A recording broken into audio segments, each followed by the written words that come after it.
வணக்கம் நண்பர்களே. காணொலிக்குள்ள போறதுக்கு முன்னாடி இந்த காணொலியை பார்த்துட்டு வந்துருங்க.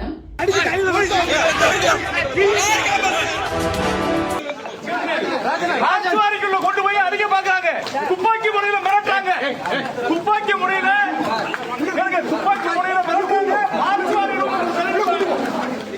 பாத்தீங்களா?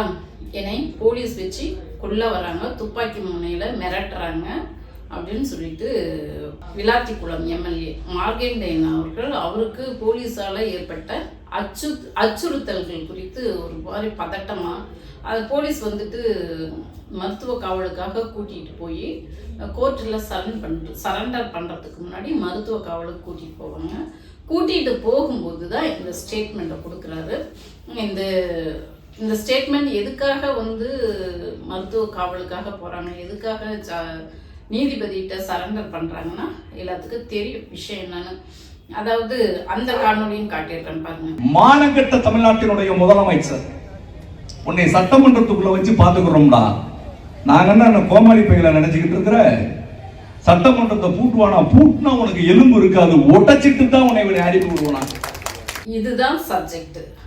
அதாவது எல்லாருமே இதை பார்த்துட்டு என்னுடைய நண்பர்கள் கூட என் திமுக காரங்களை கூட கேட்டாங்க, இப்படி பேசுனது தப்பு தானே, ஒரு முதல்வரோட எலும்பு உடைச்சிருவேன் அப்படின்னு சொல்றது தப்பு தானே அப்படின்ட்டு என்னோட நண்பர்கள்லாம் கூட ஃபோன் போட்டு இப்படி பேசலாமா, திமுக காரங்க ஏன் இப்படி பேசுறாங்க அப்படின்னு சொல்லிட்டு என்கிட்ட கூட கேட்டாங்க. உண்மையிலே நானும் ஒத்துக்கிறேன், தப்பு தான், அப்படி பேசுனது தப்பு தான்.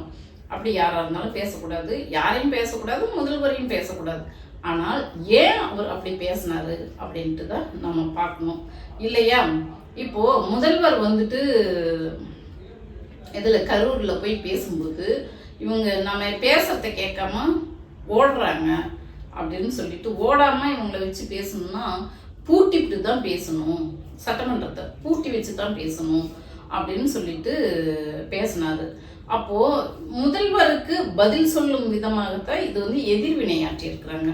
இப்போ ஒரு ஜனநாயகத்துல எதிர்கட்சிகளோட வெளிநடப்பு என்பது அரசு சட்ட விதிமுறைகளுக்கு உட்பட்டது. அப்போ ஒரு எதிர்கட்சிகள் வெளிநடப்பு செய்யலாம். வெளிநடப்பு செஞ்சாக்க நான் பூட்டிடுவேன் அப்படிங்கிறது சட்ட விதிமுறைக்கு முரணானது. ஒரு முதல்வர் அப்படி பேசலாமா, ஒன்று உள்ள வச்சு பூட்டிடுவேன்னு? அப்போ ஒரு முதல்வர் அநாகரிகமா பேசும்போது, அநாகரிகமா நடந்துக்கும் போது, அப்ப அந்த முதல்வருக்கு பதில் சொல்ல, அப்ப நீ என்னை பூட்டி பாரு, உன் முதுகெலும்பு உடைச்சிட்டு நான் வெளியே வருவேன், இதுதான் பதில். அப்போ நீங்க உள்ள வச்சு பூட்டிடுவேங்கிறதுக்கு சட்ட விதிமுறைகள் மீறுறீங்க. உள்ள வச்சு பூட்டிட்டு அங்க என்ன வேணாலும் நீங்க எம்எல்ஏஸா பண்ணலாம். ஏன்னா உங்க கையில ஆட்சி அதிகாரம் இருக்குது, சட்டம் இருக்கு, என்ன வேணாலும் பண்ணலாம். அப்போ நீங்க பூட்டுனீங்கன்னா நாங்க என்ன வேடிக்கை பார்த்துட்டு இருப்போமா அப்படின்ட்டு தான் கேட்கிறாரு. அப்போ இப்படி பேச வச்சது யாரு? முதல்வர் தானே. அப்போ முதல்ல கைது பண்ண வேண்டியது யாரு? முதல்வரை தானே பண்ணணும். முதல்வரை கைது பண்ணிட்டு அதுக்கப்புறமா தான் நீங்க எம்எல்ஏ கிட்ட வரணும். இந்த ஆட்சி வந்ததுல இருந்தே கருத்தால எதிர்கொள்றதில்ல. இவங்க பயந்துகிட்டு என்ன பண்றாங்கன்னாக்கா அரெஸ்ட் வேலையை பாக்குறாங்க. இது இப்படி. இன்னொரு விஷயம், நான் 5 நிமிஷம் பேசுனதுல கொத்து புரோட்டா போட்டுட்டேன். கொத்து புரோட்டா யாரை போடுவீங்க? உயிரற்ற உடலை தான் கொத்து புரோட்டா போட முடியும். அப்போ அப்படி நீங்க ஒரு முன்னாள் முதல்வரை பார்த்து, ஒரு கட்சியை பேர் இயக்கத்தோட தலைவரை பார்த்து அநாகரிகமாக பேசும்போது, அப்போ முதல்ல முதல்வரை தானே கைது பண்ணணும்.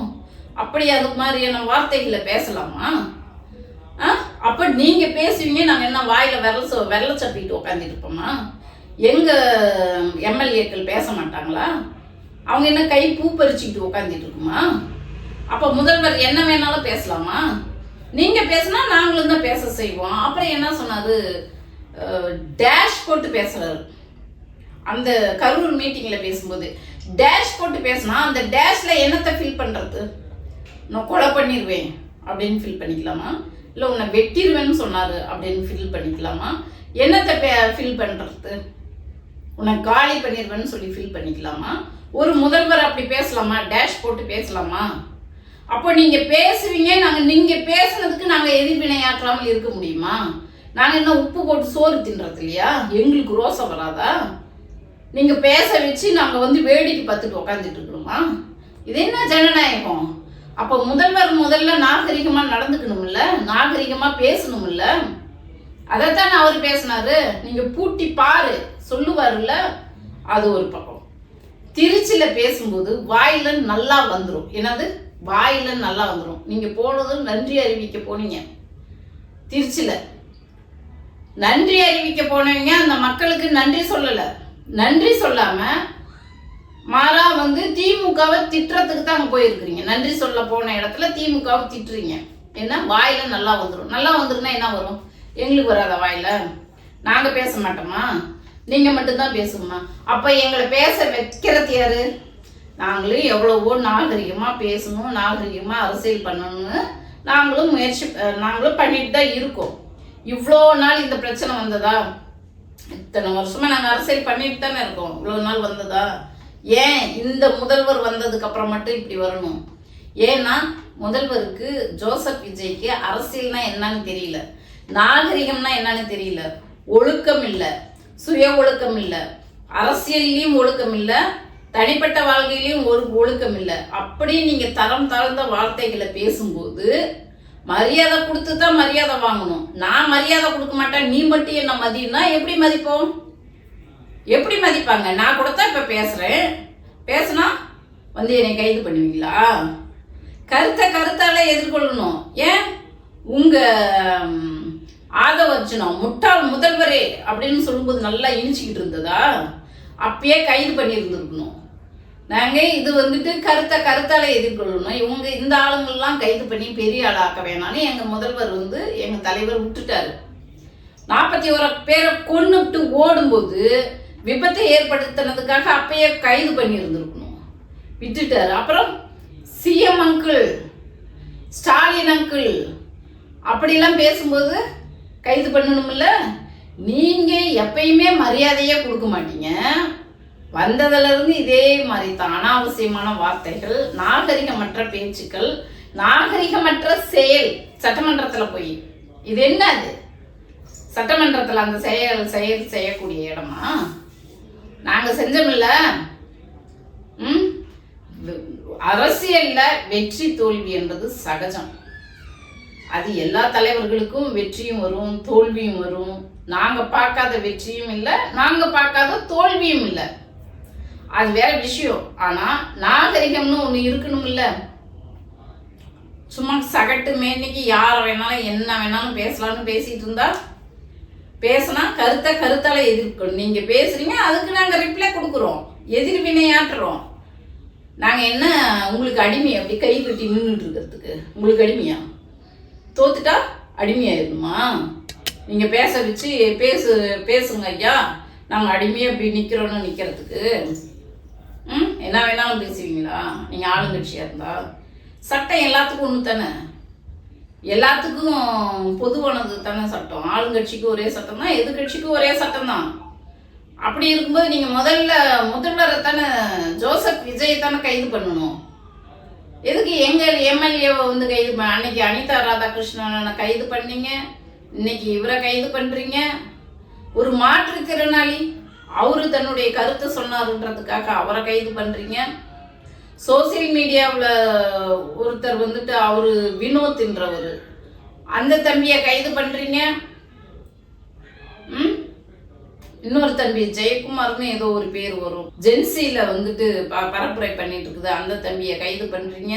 என்னத்துக்கு இந்த கைதுலாம்? உங்க சோசியல் மீடியாவில் இந்த ரூட் மாஃபியா கும்பல் பேசுது, அதை என்னைக்காவது பார்த்துருக்குறீங்களா? இல்லை பார்த்துட்டு பார்க்காத மாதிரி நடிக்கிறீங்களா?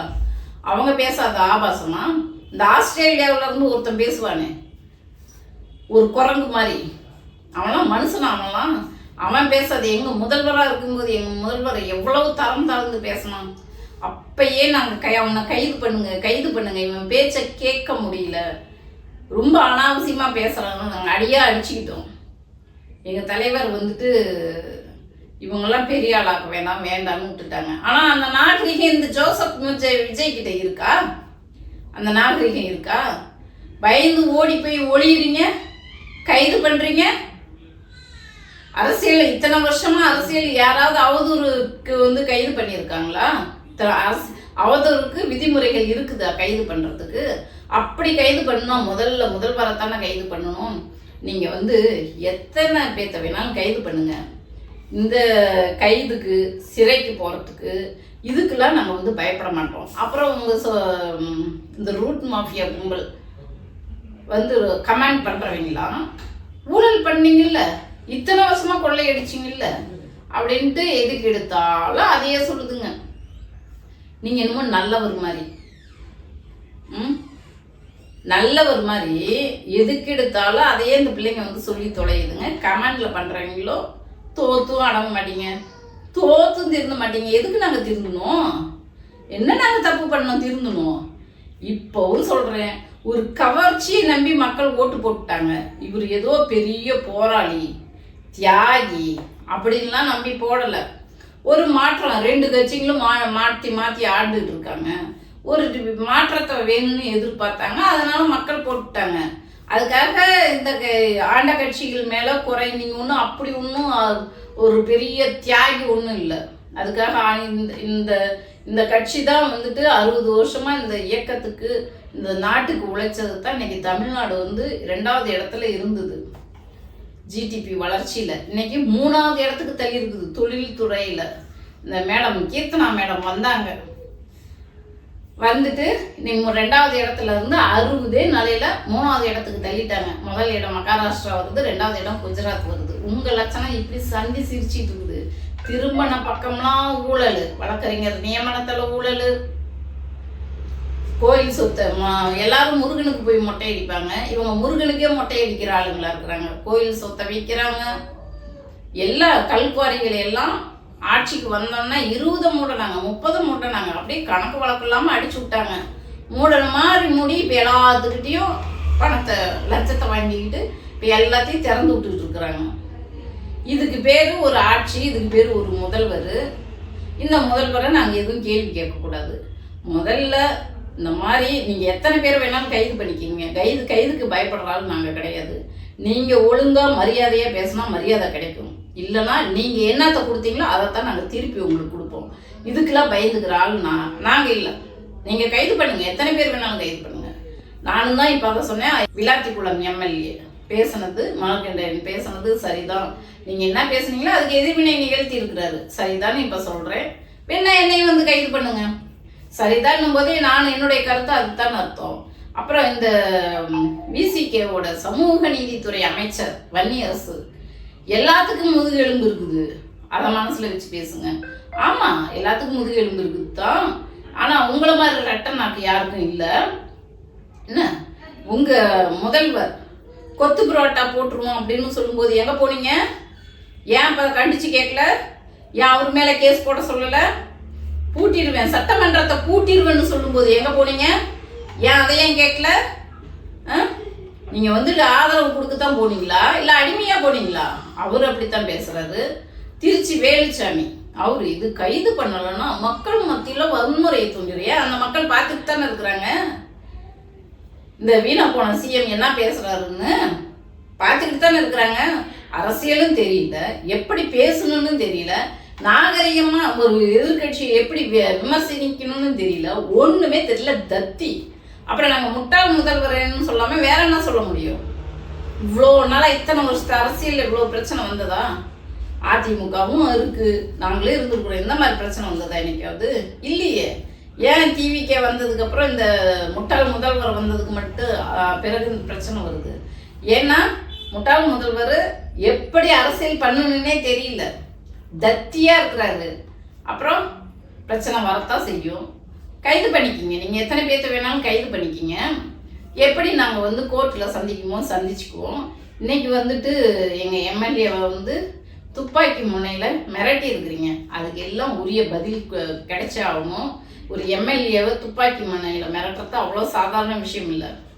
கோர்ட்டில் இருக்குது உங்களுக்கு கச்சேரி. நண்பர்கள், உங்கள் கருத்து என்னன்னு பகிர்ந்துக்கோங்க.